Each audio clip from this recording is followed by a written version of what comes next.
ચાણસ્માના સામૂહિક આરોગ્ય કેન્દ્રમાં કરાર આધારિત ડોક્ટરોને છૂટા કરાતા લણવા સહિત સામૂહિક આરોગ્ય કેન્દ્રો આરોગ્યલક્ષી સેવાઓમાં મોટી માઠી અસર વર્તાઈ સામૂહિક કેન્દ્રોમાં કરાર આધારિત ડોક્ટરોને કરાર સમય પૂરો થતાં છૂટા કરી દેવાયા તો ચાણસ્મા સહિત જિલ્લાના સામૂહિક આરોગ્ય કેન્દ્રમાં બોન્ડ આધારિતનો સમયગાળો પૂરો થતાં ચાણસ્મા સહિત જિલ્લાના આરોગ્ય કેન્દ્રમાં આરોગ્ય સેવા પર માઠી અસર વર્તાઈ હતી।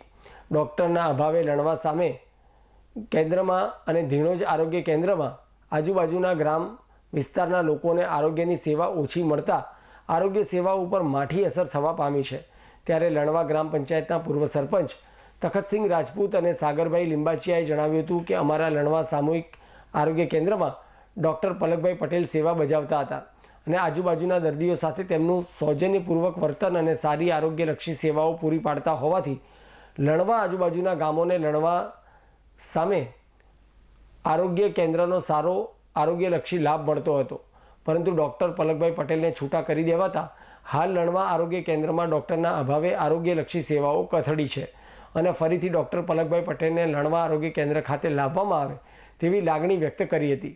તે જ રીતે ધીણોજ આરોગ્ય કેન્દ્ર ખાતે પણ ડૉક્ટરના અભાવે આરોગ્યલક્ષી સેવાઓ કથળી છે, ત્યાં પણ ડૉક્ટર મૂકવામાં આવે તેવી માંગ મહેશભાઈ ચૌધરી અને નાનજીભાઈ ચૌધરી સહિત ધીણોજના ગામ લોકોએ ઉગ્ર માંગ ઉચ્ચારી હતી।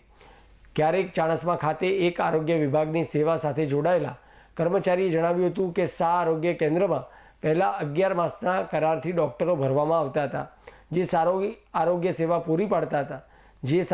સેવા પૂરી પાડતા હતા, પરંતુ સરકારે નવા નિયમ પ્રમાણે બોન્ડ આધારિત ડૉક્ટરોની ભરતી કરતા તેઓ તેમાં 1 વર્ષનો સમયગાળો પૂરો થાય તેવા હેતુથી જ આરોગ્યલક્ષી ઓછું ધ્યાન આપી ફરજ બજાવતા હોય છે। ત્યારે સરકાર ડૉક્ટરની ભરતી કરવી જોઈએ તેમ જણાવ્યું હતું।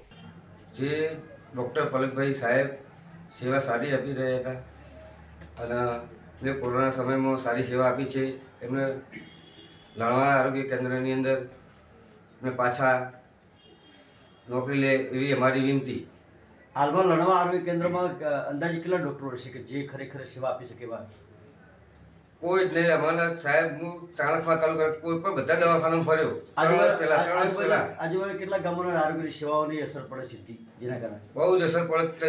લગભગ ચાણસ્મા તાલુકાની અંદર હું ગમે તે બધા ડૉક્ટરો પાસે ગયો, કોઈને મને સેવા આપી નથી। અને જે 3 વર્ષ પહેલાં હું મારી મમ્મીને લઈને કોરોના વખત ગયેલો તો એમને મારા મમ્મીને દાખલ કર્યા એટલે એમને સેવા આપી। જે ડૉક્ટરો 3-4 ડૉક્ટરો એમ કહેતા ઘરે સેવા કરો તમે જે થાય, પણ એમને જીવ બચાવીને જે 7 દિવસની અંદર ઘરે મારી મમ્મીને મોકલી હતા। ડૉક્ટર તરીકે પલકભાઈ પટેલને તમે સરાહના કરી તો એમનો મુકાબલે તમે આ સિવાય જિલ્લા કક્ષાએ રજૂઆત કરશો? હા, કરીશું। આપનું નામ શું? ન્યાય સાગર।